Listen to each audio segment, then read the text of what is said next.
سامعین اس وقار آپ حضرات درس سے حدیث سماعت کر رہے ہیں، اور آج ہماری اس کتاب سے حدیث نمبر جو ہے وہ 677 ہے۔ جو روایت آپ کے سامنے بیان کرنے لگا ہوں یہ بخاری شریف کی روایت ہے۔ حضرت سیدنا ابو ہریرہ رضی اللہ عنہ سے روایت ہے کہ رسول اللہ صلی اللہ علیہ وسلم نے ارشاد فرمایا، ان قریب تم لوگ حکمرانی کی حرص و لالچ کرو گے، اور یہ قیامت کے دن تمہارے لیے ذلت اور رسوائی کا سبب بنے گی۔ اس سے پہلے جو روایت گزر چکی ہے وہ حضرت سیدنا ابو ذر غفاری رضی اللہ عنہ کی روایت ہے، جس کے اندر یہ تھا کہ انہوں نے کہا رسول اللہ صلی اللہ علیہ وسلم مجھے عہدہ دے دیجئے، تو آپ نے فرمایا کہ تم کمزور ہو۔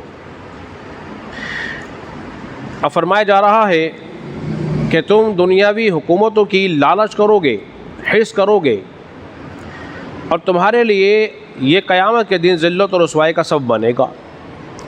نگاہ نبوت جو ہے وہ دور تک کے حالات کو دیکھ لیتی ہے۔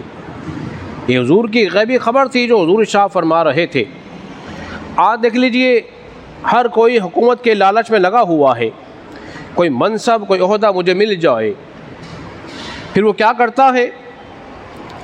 وہ سب سے پہلے نمبر پر لوگوں کی حق تلفیاں کرتا ہے، اور حق تلفیوں کے ساتھ ساتھ پھر وہ جھگڑا و فساد کرتا ہے، قتل و غارت کرے گا، خون بہائے گا۔ جب یہ سب کچھ کام کرے گا اور لوگوں کے حق تلف کرے گا، اپنی ذمہ داریوں کو نہیں نبھائے گا، تو پھر یہ اس کے سارے جو اقدام ہیں قیامت کے دن اس کو بھگتنا پڑیں گے، اور ذلت اور رسوائی کا سبب بن جائے گا۔ آج کے حکمرانوں کو دیکھ لیجئے، وہ کسی سے ڈھکی چھپی باتیں بولیے نہیں ہیں، یہ بھی قتل و غارت گری کرتے ہیں، ایک دوسرے کو رسوا کر رہے ہیں، کسی طرح بس میری حکومت بچ جائے، ہر حربہ استعمال کرنے کو تیار ہو جاتے ہیں۔ انہیں چاہیے کہ اپنے اسلاف کے طریقوں کو دیکھیں کہ صحابہ کرام نے کس طرح حکومتیں کی ہیں۔ ان میں سے ایک مثال سیدنا عثمان غنی رضی اللہ عنہ کی پیش کرتا ہوں۔ جب باغیوں نے آپ کو گھیر لیا اور 40 روز تک آپ کے گھر کا محاصرہ کر لیا، پانی بند، کھانے پینے کی اشیاء کو اندر نہیں جا سکتی، یعنی کہ ضرورت زندگی کی ہر شے سے محروم ہو گئے، تمام تکلیفوں کو آپ نے خندہ پیشانی سے برداشت کر رہے ہیں، اور امیر معاویہ رضی اللہ عنہ نے اس بات کو بھانپ لیا تھا اور پیغام بھیجا، اگر آپ کہیں تو میں ایک فوجی دستہ بھیج دیتا ہوں جو آپ کی نگرانی کرے گا۔ آپ نے ارشاد فرمایا میں یہ نہیں چاہتا کہ اتنا بڑا فوجی لشکر کو دیکھ کر مدینے کے لوگ پریشان ہو جائیں، میں مدینے کے لوگوں کو پریشان کرنا بھی نہیں چاہتا، تکلیف دینی تو دور کی بات، پریشان بھی نہیں۔ مغیرہ بن شعبہ نے کیا کیا؟ آپ کی خدمت میں حاضر ہوئے، یہ جان نثار صاحب ہے رسول اللہ صلی اللہ علیہ وسلم کے، آپ کی خدمت میں حاضر ہوئے، اور حاضر ہونے کے بعد آپ نے فرمایا اے امیر المومنین، میرے کچھ مشورے ہیں، کچھ گزارشات ہیں، ان میں سے کسی ایک کو مان لیجئے، ان میں سے کسی ایک کو مان لیں۔ آپ نے فرمایا بتائیے؟ انہیں کہا ایسا کریں کہ یا تو آپ ملک شام چلے جائیں امیر معاویہ رضی اللہ عنہ کی امان کے اندر، یا پھر ایسا کریں کہ حرم کعبہ چلے جائیں، وہاں امن میں رہیں گے، یا پھر ہمیں اجازت دیں ہم ان باغیوں کا مقابلہ کریں اور انہیں اس مدینے سے نکال دیں۔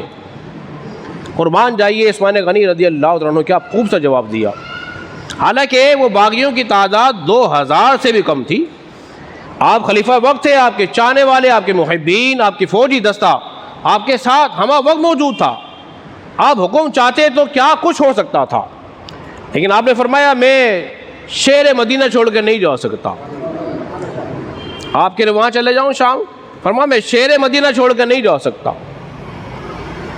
شہر مدینہ سے اس قدر محبت تھی، میں ہجرت کر کے یہاں آیا ہوں اور یہاں سے چھوڑ کے چلا جاؤں، فرمایا یہ نہیں ہو سکتا۔ اور تم نے کہا کہ حرم کعبہ چلے جاؤ، فرمایا مجھے ان سے توقع نہیں ہے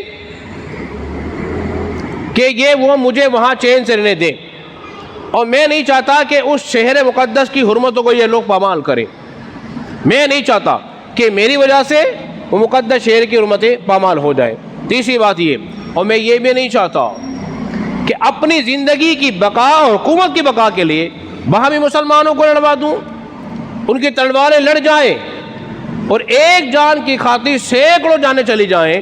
میں یہ نہیں چاہتا، نہ میں وہ خلیفہ بننا چاہتا ہوں کہ جس نے اپنی جان کی اور حکومت کی بقا کے لیے لوگوں کا خون بہا دیا۔ کہ ایسا نہ ہو کہ میرے اوپر یہ الزام آ جائے۔ یہ تھے ایسے حکمران، خون کا ایک قطرہ تک میں نے نہیں دیا لیکن جام شہادت نوش کر لیا۔ تو ایسوں کے لیے تو جو اجر و ثواب ہے وہ آخرت میں ہے، اور جو یہ حکمران ہے جو ظلم کر رہے ہیں، زیادتی کر رہے ہیں، عوام رعایا کا کوئی خیال نہیں ہے، اپنی عیش و عشرت کے لیے حکومت لیتے ہیں، تو ان کے لیے وبال جان ہوگی۔ قیامت کے دن یہ ذلیل رسوا ہوں گے، کیونکہ ہر ایک ان سے حقوق کا طلب کرے گا۔ وہ بڑا سخت دن ہوگا۔ اللہ تبارک و تعالیٰ اس دن کی سختیوں سے ہم سب کو محفوظ رکھے۔ اللہ رب العزت کی بارگاہ میں دعا ہے اللہ ہم سب کو سمجھنے اور عمل پیرا ہونے کی توفیق عطا فرمائے۔